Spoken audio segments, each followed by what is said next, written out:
Looking back at 2013 and how that situation evolved, although we were a long way in front at one stage of the regatta, that distance felt to me like it was always closing. So in a funny kind of way, it was a crash in slow motion, and it was a terrible situation because that final win was getting further away, not closer.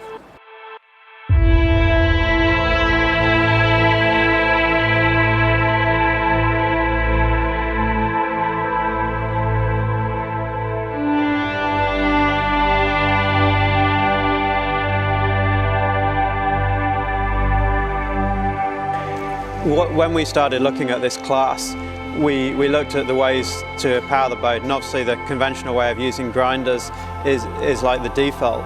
Typically on an America's Cup yacht, you've got grinders using their arms to produce the power and using their feet to press buttons. So we switched that around, using the leg muscles to produce the power and using their arms, which are obviously much more able to do intricate and fine control of the boat.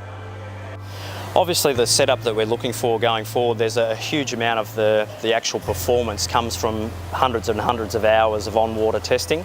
We obviously do a lot of off-water testing as well and computer simulations, but ultimately that has to be put to the test on the water, and the hundreds of hours of testing and training we do on the Hauraki Gulf are actually key to our success going forward. So we basically are doing a lot of practicing and mock manoeuvres to simulate the race conditions that we'll be facing in the actual America's Cup.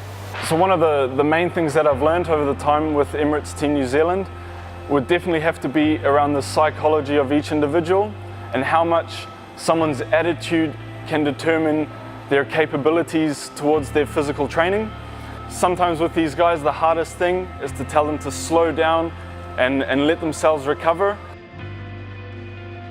During a regatta, there is always ability to go faster. You may have run out of time to build things and change things, but you can change the way you sail, you can change your modes, you can learn a lot from the other team, so it's a constant development that can never stop.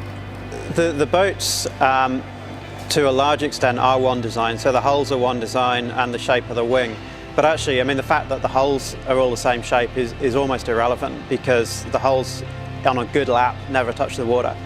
And the parts which are open to design are all the control systems, but also the shapes of the appendages. So although to sort of the casual observer they'll all look reasonably similar, there's a huge amount of development work that goes into the shapes, sort of the hydrodynamic airfall shapes of those dagger boards and the rudders, and also how those deflect under load.